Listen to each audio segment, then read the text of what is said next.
Good afternoon, everyone, and I just want to thank everyone for being at our second annual Business Attraction Summit for the UVI Research and Technology Park. I'd like to take a moment first to introduce our participants for this session, which will be discussing the state of the USVI economy as well as other value propositions and opportunities here in the USVI. So first, with me here at the RTPark campus, we have Dr. Esther Ellis, epidemiologist from the U.S. Virgin Islands Department of Health.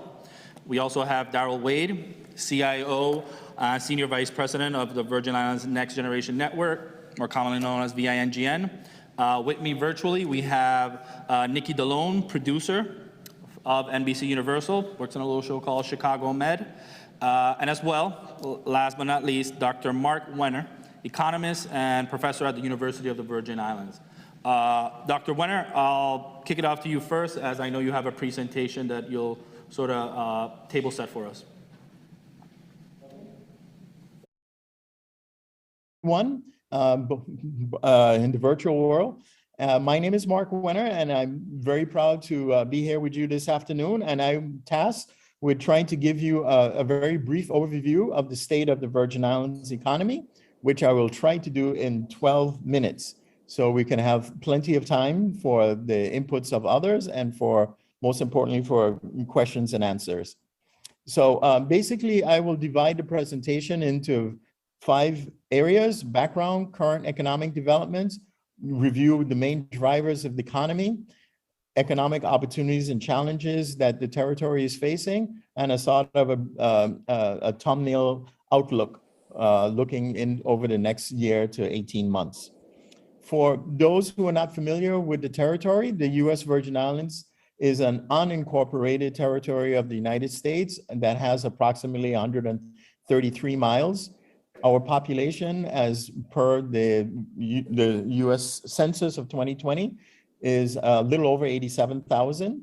And our gross domestic product, as calculated in 2020 by the U.S. Bureau of Economic Analysis, is $4.2 billion. The mainstay of our economy is tourism, and in particular, beach tourism. One of the most defining characteristics, however, of the territory is that the territory is extremely vulnerable to external trade and macroeconomic shocks, as well as natural disasters. And do keep this in mind as we go forward for more understanding of the numbers and the options that presented to us.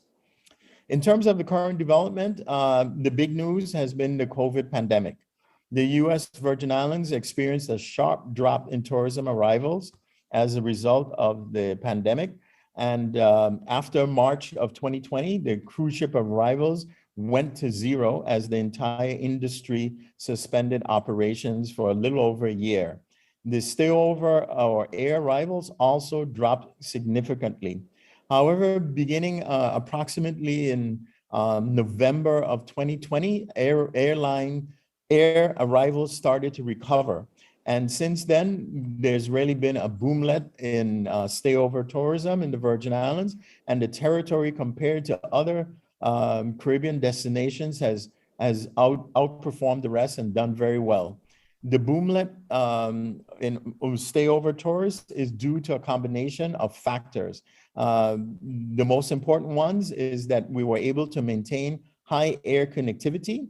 We and take advantage of a large pent-up demand after a period of lockdowns and strict travel restrictions, especially in the United States mainland, which is our principal source market for tourists.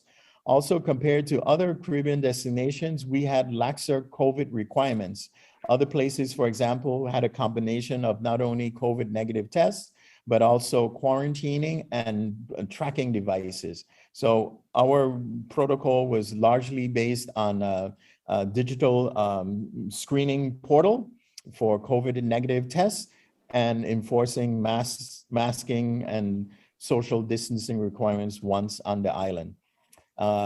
And the biggest advantage compared to, say, other Caribbean destinations outside of Puerto Rico is that there's no passport requirements for American citizens. So this certainly gives them an added level of comfort to come to a US possession as opposed to an independent sovereign country in the Caribbean.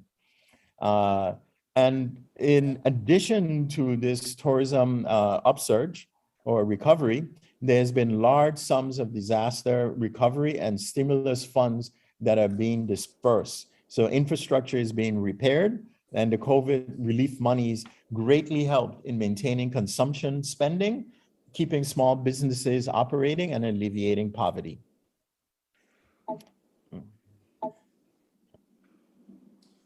So the main drivers of our economy is tourism. Cannot say enough about this. Tourism roughly contributes 30% to GDP, and when you count in indirect effects, it's more than 50%. So basically, to give you some actual statistics of the tourism arrivals, in 2020, the tourism air arrivals were roughly 419,000, and in 2021, they jumped to over 867,000. So basically, that shows you the strength of the recovery. However, we are still not out of the woods. Total tourism arrivals were, in 2021, roughly about 1.04 million, but that is a far off the mark of what it was, say, in 2016, when we had 2.3 million visitors. So we're rebounding, but we have not eclipsed what we did prior to Irma Maria and prior to COVID. The second big driver of the economy is government spending. And so currently we have an estimated $8 billion of federal relief and disaster recovery monies. And if you look over time, the share of government spending has become very, very big as a share of overall gross domestic product. So back in the early 2000s to mid 2000, the share of government spending as part of GDP used to range between like 17 and 20% of GDP. Since the Irma Maria hurricanes, they have spiked up to like 43%, and it's tapering down. Last figure available is 35% of GDP. So you see that government spending really does have an outsized role in the economy. And the third wheel on our car is basically rum. This is the only local manufacturing product that we produce. And so we are averaging roughly between 18 to 20 million proof gallons of rum out of 2 distilleries on St. Croix, Diageo, and Cruzan that are shipped mostly to the United States. And we benefit greatly from the rebate of 98% of the federal excise tax that's levied on liquor. Roughly comes to $13.25 per proof gallon is rebated to us. That sums up roughly to about a little over $223 million a year in what you call rum cover over residuals. Now turning to performance. How has the economy done? So I will touch briefly on the size of the economy, real economic growth, employment, inflation, public debt, and absorptive capacity. So sort of looking first of all at the structure of our GDP. This, I hope that you can see it clearly. The orange bars are basically is total GDP. The darker maroon orange, maroon color is consumption. And then the green bar is government spending. The mauve or purple bar is private investment. And then the blue bar is net exports. It's basically our combination of oil, petroleum products, rum, and tourist service expenditures that are counted as exports in the world of economists, and minus your imports. So as you can see, there are about 4 messages that should come out of this chart. Is that basically our peak size for our GDP occurred way in the past, approximately 14 years ago in 2007, where GDP at that time was like 4.7 billion. And so it has kind of duck down, and you can see that we are currently here in 2020 with estimated GDP of 4.2 billion. The other big thing to kind of note here is that we have always, our private sector investment got very anemic after the period of 2010, 2011, and has really fallen down. And it's only after now in the period of the Irma Maria recovery that you see an uptick. But this is basically replacement capital. This is rebuilding. This is not necessarily new stuff. The third big message is that you can see is that the government green bar was fairly steady, roughly 18-20% of share of GDP. And as you can see in these latter years, post 2017, the green bar has really spiked up quite a bit. And that indicates, as I mentioned in previous slide, that government spending is a major part of the economy. Now, looking at the real economic growth rate, the thing that jumps out of it is that we have had a lot of volatility over the last 15 years. So each downward dip in the green curve represents negative growth. So we had negative growth in 2009 related to the great financial recession. Then in 2012 related to the closing of Avenza. Then in 2017 related to the impact of the two Category 5 hurricanes. And then in 2020, again, related to the impact of COVID that reduced a lot of tourist arrivals and likewise tourist expenditures. In terms of looking at employment, our current unemployment rate as of March 2022, according to the VI Department of Labor, is 7.2%.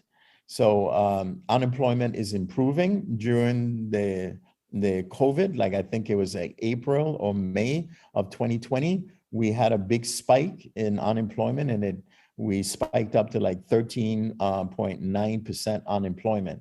So overall, taking a broader view, a broader perspective, as you can see here, looking back to the 1990s, our heydays are in the past in terms of the size of the labor force. So the total non-farm wage employment peaked way back in like 1994 when we had roughly like 52,000 people.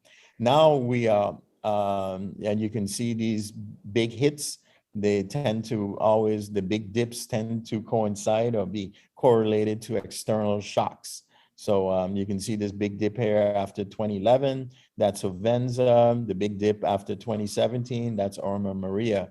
So it's very marked, the drops between 2008 to 2011 was a great financial recession.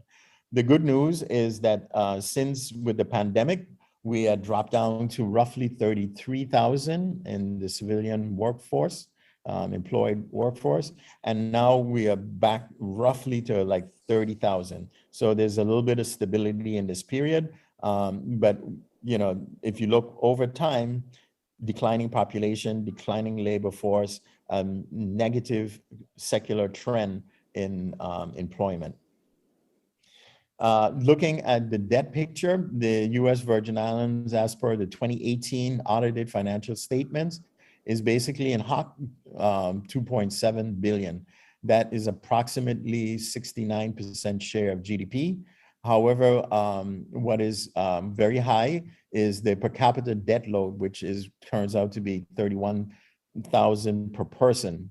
And the good side is that revenues have been improving, but a lot of the revenue collection is due to the disbursement of federal monies that goes to contractors, and the gross receipt taxes are immediately collected upon award of those disaster relief contracts, rebuilding contracts. So the thing to know compared to other insular territories, the 5 insular territories, the U.S. Virgin Islands has the highest second debt share and has the highest debt per capita load compared to the other other 4 insular territories. Also, in terms of, despite the good fortune of having access to a lot of federal relief funds, recovery funds, unfortunately, we do have some absorptive capacity issues. And so as you can see here in this chart, $6.4 billion have been allocated to the territory for disaster recovery. And of that, roughly 2.6 billion is on the street expended. So roughly 50% of the obligated money has been spent on the street, dispersed, and 41% of the allocated is on the street 5 years after the event. And altogether, the VI, just to mention again, probably has access to an additional 2.6 billion. So altogether, access to like $8 billion of assistance. Now, turning to opportunities and challenges that the economy faces. On the terms of opportunities, beyond shadow of a doubt, we have unprecedented access to federal assistance, and this provides great opportunities to leverage economic development, to rebuild critical infrastructure to a higher level of quality, and also to improve resilience, to harden infrastructure in that regard. Secondly, there's tremendous opportunity to upgrade the tourism product, to have more local linkages. And a lot of that has happened sort of organically with the pandemic. So for example, we see because so many of the larger hotel properties were damaged and closed after the Irma Maria hurricanes, we had a serious drop in hotel room availability. And we've had a BERT in shared economy lodging. So you see a lot of Airbnb rentals, and the number of hostesses has really jumped up. And so many of the tourists that are coming are seeking a more experiential type product. They're penetrating the local culture more. They're living in local homes, and you see a lot more local linkages, that the money for Airbnbs, for example, is going into the hands of many local residents, as opposed with the hotels where you have big corporations where they repatriate their profits outside of the territory. And so there's great opportunity to try to build on and the stayover market and diversify and upgrade the tourism product. Thirdly, and well, I'll lump these two together because they go hand in hand, is that the USVI has high broadband capacity, but it's underutilized. So this should provide an opportunity for technology-based companies. And the lessons of the pandemic should also be exploited. So basically with the pandemic, most white-collar professional workers went remote. They stayed home and worked from their computers.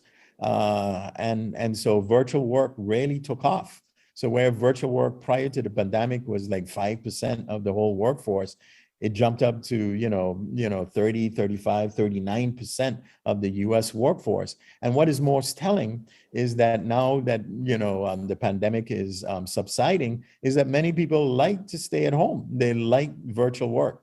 They find it's more productive. They have a much better balance of life. They don't have a gnarly commute where they spend a lot of unproductive time in transit between work and home. And so it's a win-win. Companies also realize that workers are happier, more productive, and that you can basically call on them all the time. And you don't have to spend a lot of money and the rent and overhead for buildings. And so this is an area that I think the Virgin Islands should definitely capitalize upon to become a hub for virtual work, either companies based here that depend on remote workers in the United States, or workers here are remotely employed in the United States, and to take advantage of our broadband capacity and to really build out this niche of knowledge intensive service jobs. On the challenging side, we have plenty. I'll just go over a few of them. Probably the biggest one is the very, very high cost of living, housing, energy, and food. Secondly, we have a lot of weak public institutions and weak delivery of public services. So education, healthcare, waste management, security, corrections, all of these areas need tremendous strengthening and improving to create a better quality of life overall. Thirdly, we certainly need to improve the climate for private sector development and definitely try to facilitate and make it easier to open a business, expand a business, lower tax burdens, better lower cost energy and portable water, and easier ways to pay your taxes, faster permitting processes in that regard, to basically move to quicker turnaround, high efficiency, more transparency, and that would all help attract and promote private sector development. Fourth is basically trying to create a better standard of living here, more job opportunities to kind of stem the high net migration, as colloquially called brain drain, and to reverse this population decline that you're seeing. Instead of having a place of the Virgin Islands, a place to be born and then run away from, is a place to stay and attract others to come. And lastly, is this definitely needing to pivot to a development strategy that focus on sustainable, green economic growth, basically taking care of the environment, trying to avoid and diversify the base of the economy, so we avoid that spikiness that we saw in the chart that's related to real GDP economic growth, where growth is up 1 year, you get hit by some kind of external shock, and then you have slight negative growth or slightly positive or negative growth, then you get hit again. So we need to have more horses in the stable than does tourism and rum. We desperately need to diversify the economy in order to be put on a more sustainable growth trajectory. And there's many hard reforms that are needed in order to facilitate getting onto a positive, growth trajectory. Now, lastly, this is just looking at the outlook. We cannot, ignore the two big monsters that is affecting the entire world, and that is COVID, and that is the Russian-Ukrainian war. Both of them are combining to exacerbate inflation. So basically, the model logic here in very broad brush terms is that China is the engine of manufacturing growth in the world. China produces 28% of all manufacturers in the globe. Okay, they're the biggest manufacturing country in the world. They are the workshop of the world. When the Chinese authorities insist on maintaining zero COVID tolerance policy, that does leads to more and more prolonged COVID supply chain disruptions.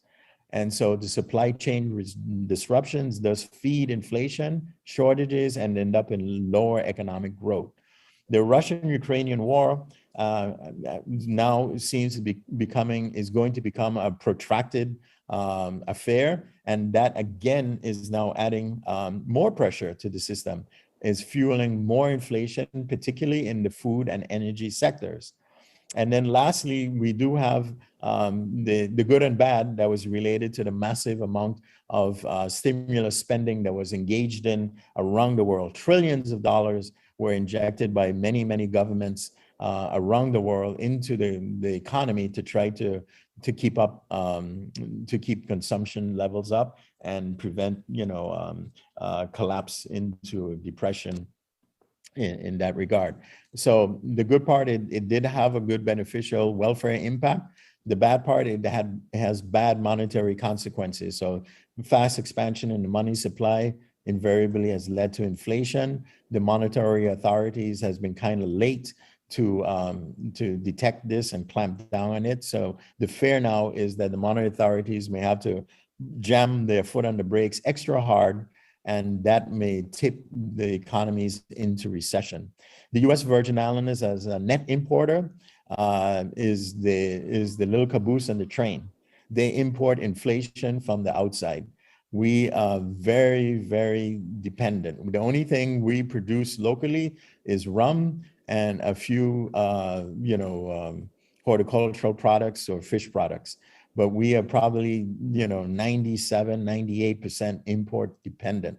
So we does have to take whatever prices we're faced with. So the likely impact now is that is stagflation, which is the economic definition, is the combination of low growth and high inflation, is going to be realized over the course of the next 12 to 18 months. And this will most probably affect the US Virgin Islands in a negative way. This would mean that many tourists that would be planning a vacation to the Virgin Islands or the Greater Caribbean would be less want to do so because of the much higher ticket costs associated with a Caribbean vacation.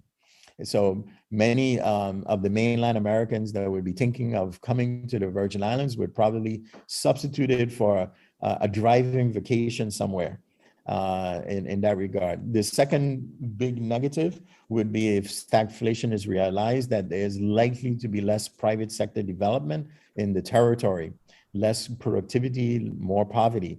And if you look at remember the earlier chart, is that our private investment figures have been very, very anemic and trending downwards for a long period, beginning around 2011, and only has picked up in the post 2017 area. But that's basically rebuilding old buildings that was damaged. That's not adding new stuff. What we're really looking at is not replacing what was damaged, but new businesses, new factories, new hotels, new stuff, new equipment in that regard. So at that, I end there, and that's it. So I'll stop from sharing. Thank you, Dr. Winter. I'm a big fan of your work. Numbers, guys, myself, so I appreciate it. But remind me to buy you a stopwatch, because I think you said 12 minutes and you take about twice as long. Just telling you as a friend, you took long, and I appreciate it, man. So to keep the program moving, I'm going to turn now to Daryl Wade. Daryl, RTPark, we do tech, business attraction. If you're a tech founder, if you're someone in the tech world, you're thinking broadband, you're thinking internet. Can you just give me a little brief sort of explainer on sort of the broadband infrastructure here in the US Virgin Islands and some of the work you've been doing in VIGN? All right, thank you. Good afternoon, everybody. Thank you, Alfonso. So VIGN, if you're not aware, it's a semi-autonomous middle-mile internet infrastructure provider here in the Virgin Islands. We were established in roughly 2011, and since that time, we've built a fully fiber optic infrastructure with redundancy across all three of the, actually including Water Island, with fiber optic infrastructure, including submarine cables and diverse routes in terms of where the fiber is run. A majority, over 60% of the network has been underground, which has proven to be extremely helpful for us in the 2017 storms. And in that original grant that we were formed, we built to approximately 315 government institutions, the university, and other big public city centers, which we coined as community anchor institutions. So over the years, we've kind of established this and kind of got our feet wet in terms of providing these services to the public, which really helped, I think, provide a boost in many ways for accessibility. They're still working on pricing across the board, but it drove pricing down, increased competition, which is a definite benefit for the end users. Here in 2022 now, we've, as part of the name VI Next Generation Network, we really hone in on that next generation part. And so with the effects of the storm, with the effects of COVID, we were able to see what we did well at and what, we need to improve moving forward. So, on the good side of things, we could see that, a lot of the big name companies, as well as companies that are purely internet-based, have been choosing to make the VI home. So that's a testament to, what we have available to them. what COVID did, which we thought was great in some ways. I was not a video conference guy at all, but fortunately we had the infrastructure in place where we weren't really bottlenecked in the VI. But what it did was it shined a light on what we need to do moving forward. There was still the gap between the rich and the poor when it comes to internet access. The areas, as I said, we're fiber optic, so we're mostly in the business districts. So in terms of what we've been taking in terms of recent steps towards modernizing the network is not waiting until our infrastructure becomes old. We've been expanding closer to homes, closer to end users by providing free public Wi-Fi. We realized that was crucial for students to have access in certain areas, as well as contact tracing and all of these other modern technologies that could be utilized. There are a lot of funds that I think Dr. Wenner might have alluded to in terms of the federal funding that also allows us to underground and more infrastructure, primarily for the redundancy and the resilience of the network. We truly understand that for a business to feel comfortable doing business and putting their whole their whole entity on an infrastructure, speed isn't the only thing that you need. You need that reliability. And so there are a few areas in our network that I definitely would never disclose that I said, okay, we need to, or not, as a company, we've said we need a heart in these areas. So we've been at a multi-tiered approach to, as I said, bridge the digital divide with the people who have zero to no access at all. And again, I'm saying with that, we've established over 50 Wi-Fi hotspots across the territory now. We're looking to exceed 100, by the end of the year. But in terms of, again, building that reliable platform for businesses to thrive, we have, with some of the funds that are coming down now from the feds and whatnot, we've looked at what it's going to take now. Well, I should say we've already made investments and we've started increasing the current capacity that we have. So instead of waiting until we get to 90% and deciding we have to scramble because this is not an overnight, type of upgrade, we are now putting in equipment and changing some designs that should put us at 10 times of what we're capable of today. So from the end user, in terms of any restrictions, we should not feel that at all that doing business in the VI, especially on the side of the internet, will ever be a bottleneck or something to hold back the entities from doing their work. So, with that, that's kind of the broad approach, but we've been trying to hone in specifically on industries like the telemedicine, we have a lot of requests from, again, TV production companies and things of that nature where still there's a small void that we're just, trying to come up with solutions to marry those so that we could, as Dr. Winter said, really diversify diversify our economy and diversify the talent that we have coming from the VI. So that's kind of a high level of where we're at, and I'm willing to dive in a little bit more if there's questions beyond that. Yeah, no, thank you for that, Darren. I think you mentioned something around TV production. That sort of is going to cue me into my next question for my other panelists. Nikki, you're a friend of the RTPark. You have roots and connections here at the USVI. As a producer and someone that's plugged in to the entertainment industry, do you see opportunities here in the USVI that we can possibly tap into?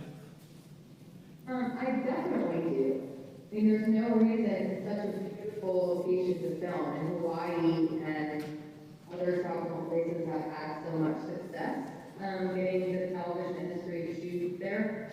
And I feel like St. Thomas is definitely more convenient than Hawaii. We just need to work on a couple things to get people to notice the possibilities there. In fact, I have a colleague now who is shooting a television series in Puerto Rico. So if Puerto Rico is able to achieve success in that realm, why not? I think there's a lot of potential there. You mentioned being there's certain things that we can do, and I know Daryl mentioned getting the broadband infrastructure and getting us to the capacity we can actually film. Are there other things that you would point at that are maybe challenges and opportunities around sort of being able to have a production set here on island? Yes, in particular, I think making the tax incentives and STAR tax more transparent and clear to people looking to shoot there, I think would be a big help in recruiting production. And also facilities, having equipment and facilities to shoot at would also be really helpful, and that's what we've kind of been working toward. Can you expand, when you say facilities, do you mean a place to shoot, or what exactly do you mean with facilities? Yes, when you're shooting, especially on location, it's always good to have an interior location as well. So any kind of stage space or warehouses that can be converted into stages are very helpful for someone looking for somewhere to shoot, especially a long-term project like a series, as opposed to a commercial. And the television series is kind of ideal because having a series shoot there will sustain a workforce long-term, as opposed to just having a commercial or movie come in and out. So to me, those things are important. Okay. And then I'll ask you a question, and then I'll turn it over to Dr. Ellis. But Nikki, do you think with everything that's happened with the disruption with COVID, even with the disruptions with COVID, you think it's still a great opportunity to explore entertainment and other sort of like-minded opportunities here in the VI? Yeah, because I feel our industry we shut down for a period during COVID, but we also were one of the first businesses really to be back to work. I mean, we were fully back up and operational in August after COVID struck, and that was in person. So I feel like the entertainment industry currently is booming. There's lots of job opportunities. Most of the studio space is spoken for and full or at capacity, so it doesn't seem to be a lull there. And television and entertainment is one of the United States, as a country, one of the biggest exports. So I feel like there is a good opportunity there. Thank you, Nikki. I'll turn it over now to Dr. Ellis, and obviously we're talking about the economy, but you can't generate the revenues, you can't run a business if the economy is closed, if we're all at home, social distancing. So I just want to give you a moment so you can talk a little bit about the great work, and obviously I want to thank you and the Department of Health and Administration for all the great work you guys have done as we've dealt with this pandemic and all the disruption caused by it. So can you just expand a little on our response to COVID? Yeah, well, thank you. Thank you for the opportunity to speak today. It's wonderful to be here at the RTPark, a part of this summit. And for COVID, Department of Health and as a territory, we did incredibly well. And we did so well that many other states and territories were seeking guidance from how we were doing things because we were quickly able to scale up testing, surveillance, contact tracing, and a lot of that is because we already did have an infrastructure within the Epi division where we already were keeping track of reportable diseases. There are over 80 reportable diseases in the U.S. Virgin Islands. And so it was possible to scale up from what we were already doing and also quickly generate a daily report that we send out. So I'm a numbers person, so I am going to go over the numbers of COVID because the numbers do also tell a story. And throughout the COVID pandemic, we have conducted, and this is as of today, 404,682 tests. In the past 24 hours, we conducted 1,432 tests. 181 of those were positive. And so that number might seem scary, but throughout the COVID pandemic, we've also learned as we go. And so it's important to remember that this virus has mutated over time. And so the majority of those cases, over 80% of those cases, are Omicron subvariant. And that particular subvariant is very contagious. So bad news, very contagious. It's infecting a lot of people. Good news is it's not making people that sick. So we have low hospitalizations, which is wonderful. We've had the opportunity for everyone to be vaccinated, which is wonderful. We were also the first state or territory to open up vaccines to everyone. So when that did happen, there were about 1 to 2 months where there was some vaccine tourism. People were actually coming here to get their vaccine. They had to stay at least 21 days, so that also contributed to the economy here. And although our 7-day% positivity rate is up now to 14.21%, we, like I said, are doing very well as far as low hospitalization rates. One thing that we also are doing great at is we are one of the lowest as far as death rate. So we have the lowest, we're of 3 of the lowest death rate compared to every other state and territory. And one of the reasons for that is because of our ability to quickly interconnect all the pieces that would need to happen for someone to get the care that they needed. So as soon as someone's positive, they are contacted if they fall into a certain category to determine if they qualify for treatments that are available. Right now, we have 2 treatments, monoclonal antibody or Paxlovid, which is an antiviral. If you qualify, then you can quickly get that therapy, and that's not something that's happening in the States. And so because of that, those therapies actually prevent severe disease. Our hospitalization rate is low, and our death rate is extremely low. That's impressive, given that, you know, it's no secret that USVI, we have a higher average age than usual other Caribbean regions. So you would think that with that, there would be more deaths, there will be more sort of casualties, but that just shows the awesome work that you guys have been doing. I guess the last question that I'll have is, see into the future, I know obviously you said we're learning, there's all these variants. Do you think we're positioned well for if we were to have another variant or some other spike? You think we're ready to handle that? Yeah, we are definitely ready. And I guess one of the big things I forgot to mention, and when you asked that question, it reminded me, we also have a public health lab in the territory. And that public health lab was actually installed and running a month or 2 before COVID started. And so the timing was just incredible that we have this public health lab here. It can do all the COVID testing on island. We're doing sequencing, so if there's a new variant, we'll know. We know out of all the samples we sequence, how many of those might be the subvariant of Omicron versus Delta versus previous strains that we've had in the territory. So we are definitely ready. And even with all of COVID happening, there's so many other things that we do and are working on in the background. We're also doing a dengue survey right now because there's a vaccine available for dengue right now. There's a lot of work that we're doing behind the scenes to get ready for what might be next. Thank you so much, Dr. Ellis. I got a few questions for Q&A. I guess I'll go back to Dr. Mark Wenner, since one of the questions here is referencing your presentation. Given that tourism plays a major role in our economy, can you point to another industry that you think would be critical for us here in the Virgin Islands to start investing in and looking as a new sort of critical source of revenue? Oh, yes, I think I mentioned it. We need to move into knowledge-intensive service business, tech. With the broadband capacity we have, with the connection with the university, our proximity to the U.S., it would definitely be a plus. So to move in that area, another area that would be very promising if we could move into intensive smart agriculture, hydroponics, aquaponics, mariculture.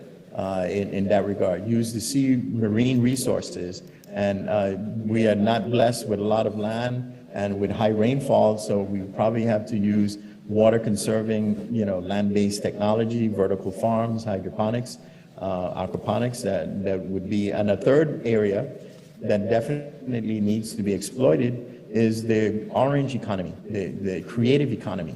We have a lot of musical, artistic talent in the Virgin Islands, but it needs to be cultivated, groomed, and create business opportunities, create entrepreneurship around this in that regard. The last area is green stuff. We produce a lot of waste, turn a problem into an opportunity. waste to energy, recycling, those would be the couple that come to my mind off the bat. Thank you, Doctor. Nikki, selfishly, I'm actually going to put myself up in the queue and ask you a question. I have to, and then I'll prompt it with an economic development question. But first off, what's your favorite movie? I have to ask. And then from that, given that you've worked at different production sets across the mainland, can you give us any lessons from different areas in the mainland where they've sort of built certain infrastructures that actually are positive and are fruitful for the entertainment industry?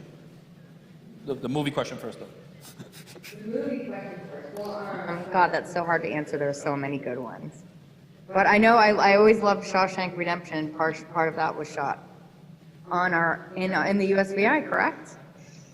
And then I also am a big James Bond fan. So any of the James Bond movies are on that list.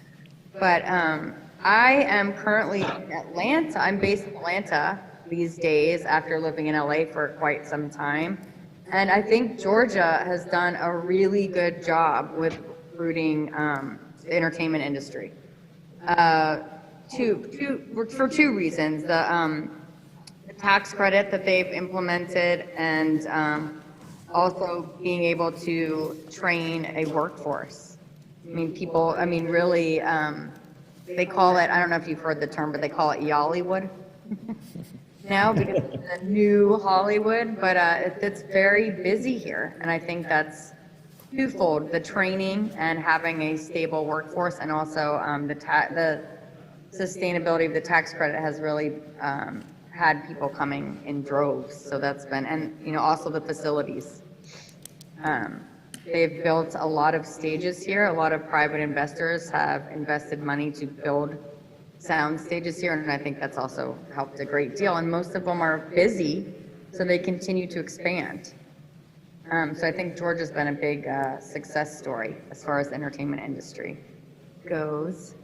But I would love to see something similar happen at home. I know that there are many people like me who would love to be able to go back home if there were more jobs available. Thank you. That's a great answer. Favorite movie is Weekends at Bernie's. I'm pretty sure it also has shots here in the VI. It's also always one of my favorites. So yeah, we should definitely work on trying to get some entertainment projects here in the VI. I want to thank my panelists, Daryl, Dr. Ellis, Nikki, Dr. Wenner. Thank you so much for all this information. It was a lot of information, but I think it's very crucial. It was honest, and I want to thank our audience for hanging in with us. When we're back, we've got a panel talking about the tax incentives for our RTPark program. So thank you, everybody. Thank you. Thank you, everyone.